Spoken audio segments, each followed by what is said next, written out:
Bulan Ramadan sebaiknya diisi dengan kegiatan yang bermanfaat. Beberapa ide kegiatan di bulan Ramadan bisa dijadikan referensi untuk membuat bulan suci ini kian optimal. Lantas, apa saja ya ide kegiatan di bulan Ramadan? Halo teman-teman, selamat datang di channel Pramuka Spega. Di video kali ini, kita bakal sharing-sharing nih tentang beberapa kegiatan yang biasa kita lakukan di bulan Ramadan. Simak sampai akhir ya. Bulan Ramadan memiliki banyak keistimewaan. Salah satunya, segala amal soleh yang dilakukan pada bulan ini akan mendapatkan balasan berlipat ganda. Untuk itu, sangat disayangkan bukan apabila menjalani Ramadan hanya dengan berpuasa. Maka dari itu, yuk kita bareng-bareng menjalani Ramadan dengan melakukan beberapa kegiatan ini. Yang pertama, Tadarus Al-Quran. Ide kegiatan pertama yang jika dilakukan akan berlipat ganda pahalanya adalah Tadarus Al-Quran. Membaca Al-Quran dapat menjadi penenang baik bagi pembaca maupun pendengarnya. Memperbanyak membaca Tadarus Al-Quran di bulan Ramadan merupakan suatu amal sunnah yang dianjurkan Nabi Muhammad khususnya pada bulan Ramadan.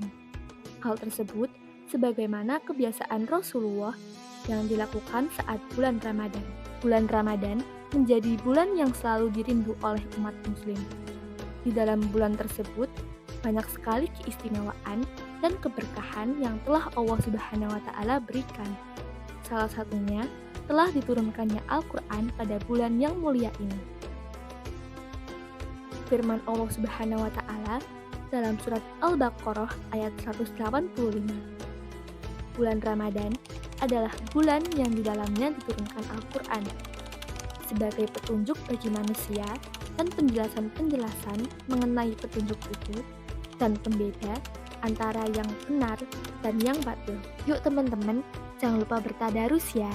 Nah, ada nih kata-kata dari Imam Al-Ghazali yang menarik banget dan pastinya bisa dijadiin motivasi buat teman-teman semua. Membaca Al-Quran adalah sebaik-baik amalan yang bisa kita lakukan. Karena hanya dengan itu, kita bisa mendapatkan kebahagiaan hakiki di dunia dan di akhirat. Yang kedua, membangunkan sahur. Tak hanya sahur yang mendatangkan keberkahan, tetapi juga membangunkan orang sahur.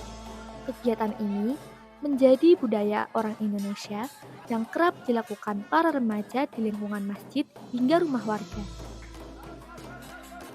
Tradisi untuk membangunkan orang untuk makan sahur sudah menjadi budaya di beberapa daerah di Indonesia.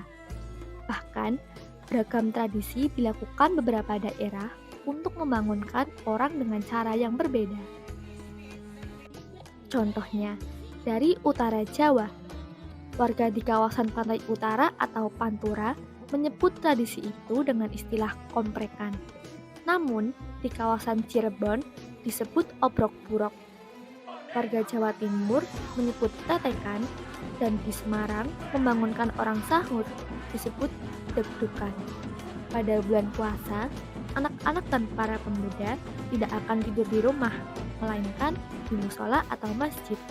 Pada sekitar jam 2 malam, mereka akan bangun, kemudian membawa tetabuh seperti kentongan bambu, besi bekas, beduk, ember bekas yang kemudian akan dipukul dengan memadukan irama yang enak didengar. Selanjutnya, mereka akan berkeliling kampung dan membangunkan para warga supaya bangun untuk melaksanakan makan sahur. Nah, buat teman-teman warga Batang nih, biasanya di daerah rumah kalian disebutnya apa sih? Biasanya di Batang itu disebutnya tong-tong-prek ya teman-teman.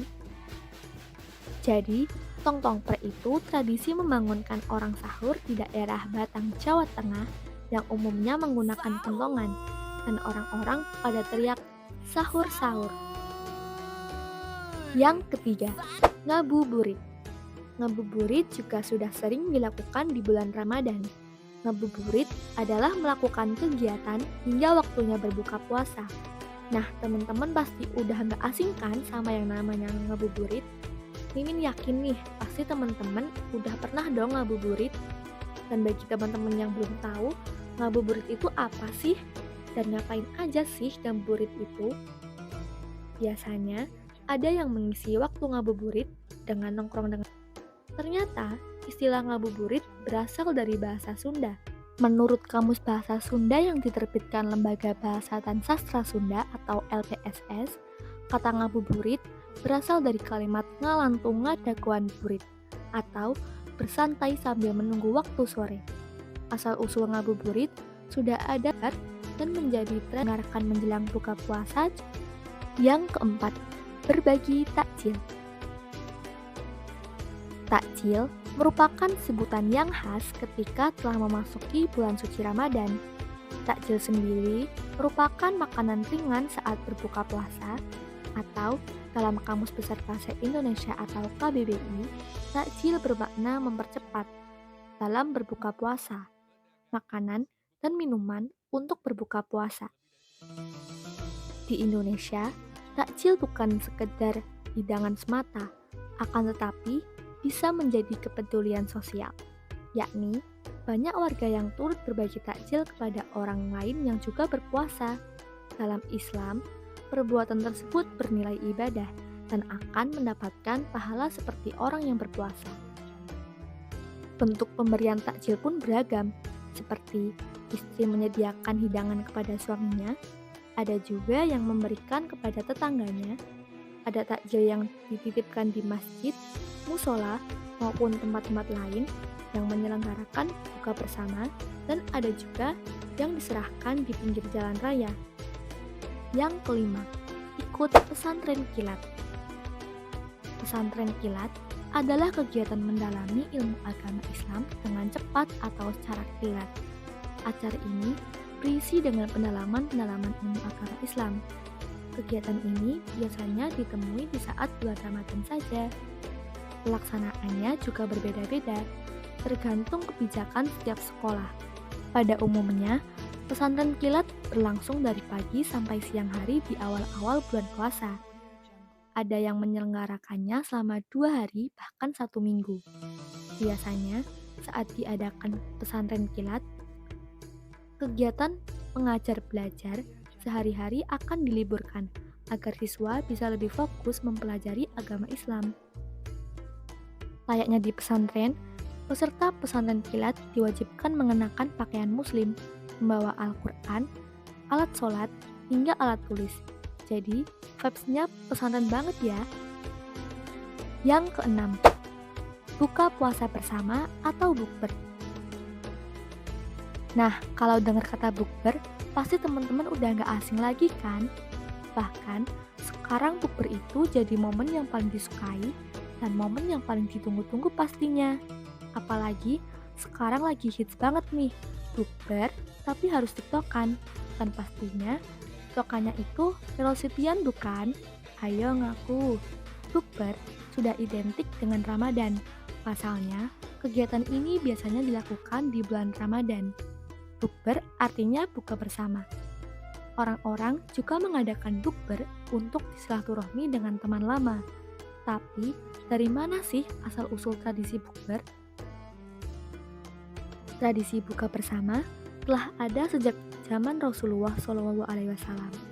Ketika itu, beliau sering berbuka puasa dengan sahabat-sahabatnya. Tradisi ini terus berlanjut hingga saat ini dan menjadi bagian penting dalam budaya Ramadan umat Islam di seluruh dunia. Yang ketujuh, tarawih. Sholat tarawih kadang-kadang disebut taraweh, taraweh, atau tarawih. Adalah sholat sunnah yang dilakukan khususnya hanya pada bulan Ramadan. Tarawih dalam bahasa Arab dapat diartikan sebagai waktu sesaat untuk istirahat. Sholat sunnah ini dilaksanakan selepas sholat isya dan biasanya dilakukan secara berjamaah di masjid atau musola. Ibadah tarawih dilaksanakan dengan 2 sistem rakaat yang berbeda. Pertama, terdapat 23 rakaat yang meliputi 20 rakaat sholat tarawih dan 3 rakaat sholat witir. Kedua, ada sholat tarawih 11 rakaat yang dibagi menjadi 8 rakaat salat tarawih dan 3 rakaat salat witir. Tidak ada yang benar atau yang salah sih, setiap daerah boleh memilih satu dari dua sistem tarawih di atas. Selain menerapkan sistem rakaat yang berbeda, setiap daerah juga memiliki durasi sholat tarawih yang berbeda, mengikuti tradisi setempat. Nah, di setiap daerah juga pasti ada nih yang tarawihnya cepet dan ada juga yang lama. Jadi, kita bahas yuk tarawih terlama dan tercepat di Indonesia.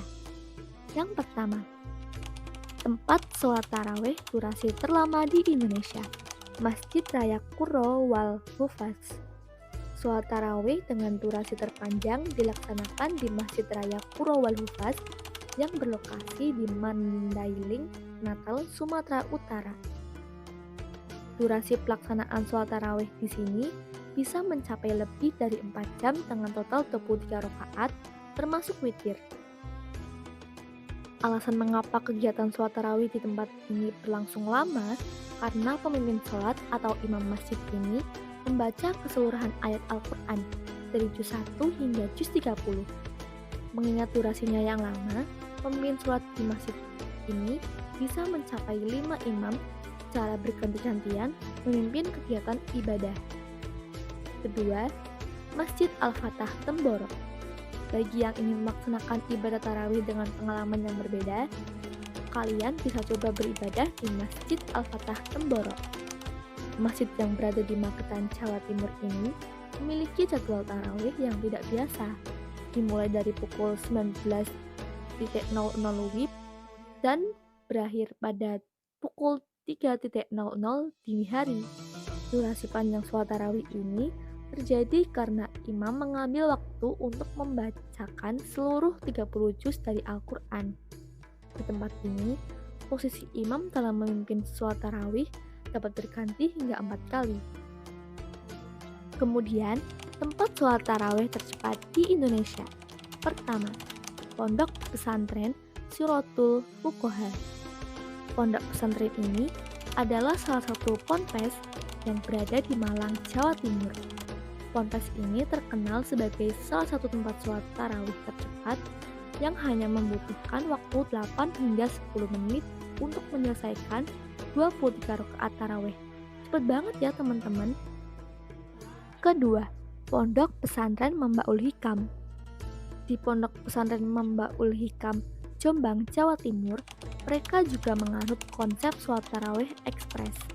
Dilansir dari sumber, Ponpes Mambaul Hikam hanya memerlukan waktu sekitar 16 detik di setiap rakaatnya.